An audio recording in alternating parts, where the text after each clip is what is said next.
Friends, ಎಲ್ಲರಿಗೂ ನಮಸ್ಕಾರ. ರೇಖಾ ಅಡುಗೆಗೆ ಸ್ವಾಗತ. ನಾನು ಇವತ್ತು ಡಿಫ್ರೆಂಟ್ ಆಗಿ ಕರಿಬೇವಿನ ಚಿತ್ರಾನ್ನ ಮಾಡೋಣ ಅನ್ಕೊಂಡಿದ್ದೀನಿ. ಅಂದರೆ ಕರಿಬೇವು ರೈಸು ತುಂಬ ಸೂಪರ್ ಆಗಿ ಇದೊಂದು ಹೆಲ್ತಿ ರೆಸಿಪಿ. ಸೊ ಇದನ್ನು ನೀವು ಮಕ್ಕಳಿಗೆ ದೊಡ್ಡವಾಗಿ ಎಲ್ಲರಿಗೂ ಕೊಡ್ಬೋದು. ತುಂಬ ಚೆನ್ನಾಗಿರುತ್ತೆ ಟೇಸ್ಟು. ಇದು ಹೇಗೆ ಮಾಡೋದು, ಇದಕ್ಕೆ ಬೇಕಾಗೋ ಇಂಗ್ರೀಡಿಯೆಂಟ್ಸ್ ನೋಡೋಣ. ನೋಡಿ, ನಾನು ಅನ್ನ ಮಾಡಿಟ್ಕೊಂಡಿದ್ದೀನಿ. ಸೋನಾ ಮಸೂರಿ ಅಕ್ಕಿಯಲ್ಲಿ ಉದ್ರಾಗಿ ಮಾಡಿಟ್ಕೊಂಡಿದ್ದೀನಿ. ಸುಮಾರು ಒಂದು ಬೌಲ್ ಆಗೋಷ್ಟು. ಒಣಗಿದ ಮೆಣಸಿನ್ಕಾಯಿ ಒಂದು 3, ಕರಿಬೇವು ಒಗ್ಗರಣೆಗೆ ಆಗೋಷ್ಟು, ಸಾಸಿವೆ ಜೀರಿಗೆ 2 ಸೇರಿ ಒಂದು ಅರ್ಧ ಟೇಬಲ್ ಸ್ಪೂನ್ ಉದ್ದಿನಬೇಳೆ, ಅರ್ಧ ಟೇಬಲ್ ಸ್ಪೂನ್ ಕಡಲೆಬೇಳೆ, ಒಂದು 2 ಟೇಬಲ್ ಸ್ಪೂನ್ ಕಡಲೆ ಬೀಜನೂ, ಒಂದು 5ರಿಂದ 6 ಗೋಡಂಬಿ ಪೀಸ್ ತಗೊಂಡಿದ್ದೀನಿ. ಮತ್ತು 1 ಟೇಬಲ್ ಸ್ಪೂನ್ ತುಪ್ಪ, ರುಚಿಗೆ ತಕ್ಕಷ್ಟು ಉಪ್ಪು, 1 ಟೇಬಲ್ ಸ್ಪೂನ್ ಆಗೋಷ್ಟು ಎಣ್ಣೆ. ಮತ್ತು ಕರಿಬೇವು ಒಂದು ಇಡೀ ತಗೊಂಡಿದ್ದೀನಿ. ಸುಮಾರು ಒಂದು 4ರಿಂದ 5 ರೆಂಬೆ, ಒಂದು 5 ಒಣಗಿದ ಮೆಣಸಿನ್ಕಾಯಿ, 1 ಟೇಬಲ್ ಸ್ಪೂನ್ ಉದ್ದಿನಬೇಳೆ, 1 ಟೇಬಲ್ ಸ್ಪೂನ್ ಕಡಲೆಬೇಳೆ, ಅರ್ಧ ಟೀ ಸ್ಪೂನ್ ಜೀರಿಗೆ, 1/4 ಟೀ ಸ್ಪೂನ್ ಮೆಣಸು, 1/4 ಟೀ ಸ್ಪೂನ್ ಮೆಂತ್ಯ ತಗೊಂಡಿದ್ದೀನಿ. ಇದು ಫ್ರೈ ಮಾಡಿ ಪುಡಿ ಮಾಡ್ಕೊಳ್ಳೋಕ್ಕೆ. ಈಗ ಸ್ಟವ್ ಮೇಲೆ ಒಂದು ಫ್ರೈ ಪ್ಯಾನ್ ಇಟ್ಕೊಂಡಿದ್ದೀನಿ. ಇದಕ್ಕೆ ಜಸ್ಟ್ 1 ಟೇಬಲ್ ಸ್ಪೂನ್ ಆಗೋಷ್ಟು ಎಣ್ಣೆ ಹಾಕ್ತಾಯಿದ್ದೀನಿ. ನೀವು ಈ ಪುಡಿನ ನಾನು ತೋರಿಸಿರೋ ಕ್ವಾಂಟಿಟಿನೇ ನೀವು ಎಕ್ಸ್ಟ್ರಾ ಅಂದರೆ ದೊಡ್ಡ ಸ್ಪೂನಲ್ಲಿ ಹಾಕೊಂಡು ನೀವು ಪೌಡ್ರ್ ಕೂಡ ಮಾಡಿ ಇಟ್ಕೋಬೋದು ಮನೇಲಿ. ನಾನಿಲ್ಲಿ 1 ಟೈಮ್ಗೆ ಆಗೋಷ್ಟು ಮಾಡಿ ತೋರಿಸ್ತಾ ಇದ್ದೀನಿ ನಿಮಗೆ. ಈಗ ಎಣ್ಣೆ ಕಾದ್ಮೇಲೆ ಅದಕ್ಕೆ ನಾವು ಜೀರಿಗೆ, ಮೆಣಸು, ಮೆಂತ್ಯ, ಉದ್ದಿನಬೇಳೆ, ಕಡಲೆಬೇಳೆ ಅದೆಲ್ಲ ಹಾಕೊಂಡು ಫ್ರೈ ಮಾಡ್ಕೊತಾ ಇದ್ದೀನಿ. ಅದ್ರ ಜೊತೆಗೆ ಒಣಗಿದ ಮೆಣಸಿನ್ಕಾಯಿ, ಕರಿಬೇವು ಅದನ್ನು ಹಾಕ್ಕೊಂಡು ಸಿಮ್ಮಲ್ಲಿ ಇಟ್ಕೊಂಡೆ ಫ್ರೈ ಮಾಡ್ಕೊಳ್ಳಿ ನಿಧಾನಕ್ಕೆ. ಇದು ಚೆನ್ನಾಗಿ ಫ್ರೈ ಆದಮೇಲೆ, ಈಗ ಚೆನ್ನಾಗಿ ಫ್ರೈ ಆಗಿದೆ, ಬೇಳೆಗಳು ಕೂಡ ಚೆನ್ನಾಗಿ ಗೋಲ್ಡನ್ ಕಲರ್ ಆಗಿ ಫ್ರೈ ಆಗಿದೆ. ಇದನ್ನು ಆರಕ್ಕೆ ಬಿಡ್ತೀನಿ. ಸೊ ಆರಿದೆ. ಈಗ ಒಂದು ಮಿಕ್ಸಿ ಜಾರ್ಗೆ ಅದನ್ನು ಹಾಕ್ಕೊತಾ ಇದ್ದೀನಿ. ಇದನ್ನು ನಾನು ಹೇಳ್ದಂಗೆ ನೀವು ಸ್ವಲ್ಪ ಕ್ವಾಂಟಿಟಿ ಎಕ್ಸ್ಟ್ರಾ ತಗೊಂಡು ನೀವು ಒಂದು ವಾರಕ್ಕಾಗೋಷ್ಟು ಕೂಡ ಮಾಡಿಟ್ಕೊಬೋದು. ಸೊ ಅವಾಗೆ ಫ್ರೆಶ್ ಆಗಿ ಮಾಡೋದ್ರಿಂದ ಚೆನ್ನಾಗಿರುತ್ತೆ ಟೇಸ್ಟು. ಅದಕ್ಕೋಸ್ಕರ ಎಕ್ಸ್ಟ್ರಾ ಮಾಡಿಟ್ಕೊಂಡ್ರೆ ಅಷ್ಟು ಚೆನ್ನಾಗಿರಲ್ಲ, ಅವಾಗವಾಗೇ ಮಾಡ್ಕೋಬೇಕು.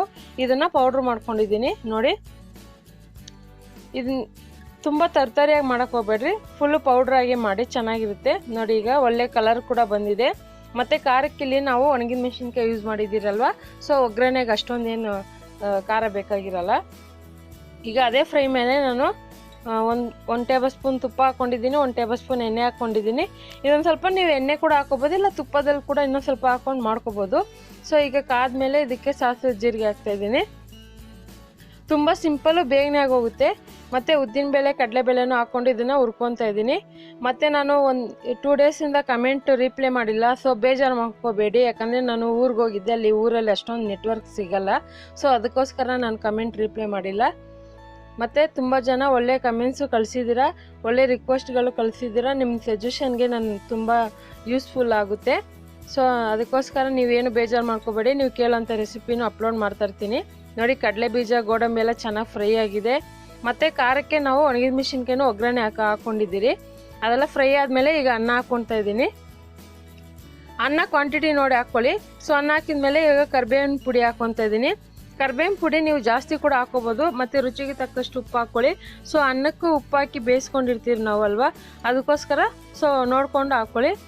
ನೀವು ಇನ್ನೂ ಡಾರ್ಕ್ ಆಗಬೇಕಂದ್ರೆ ಅಂದರೆ ಪೌಡ್ರ್ ಜಾಸ್ತಿನೂ ಹಾಕ್ಕೊಂಡು ಮಿಕ್ಸ್ ಮಾಡ್ಬೋದು. ಸೊ ಲೈಟಾಗಿರ್ಬೇಕಂದ್ರೆ ಲೈಟಾಗೂ ಮಾಡ್ಕೋಬೋದು. ಈ ಕರಿಬೇವು ತಿನ್ನೋದ್ರಿಂದ ಕೂದಲಿಗೆ ಒಳ್ಳೆಯದು, ಮತ್ತು ಪಿತ್ತಕ್ಕೆ, ಮತ್ತು ಇದರಲ್ಲಿ ಒಳ್ಳೆ ಪೌಷ್ಟಿಕಾಂಶ, ಕಬ್ಬಿನಾಂಶ ಎಲ್ಲ ಇರುತ್ತೆ ಕರಿಬೇವಲ್ಲೇ. ನೋಡೋದಲ್ಲ ಎಷ್ಟು ಸಿಂಪಲ್ಲಾಗಿ, ಕಲರ್ಫುಲ್ಲಾಗಿ ಕರಿಬೇವಿನ ರೈಸ್ ಮಾಡೋದು ಅಂತ.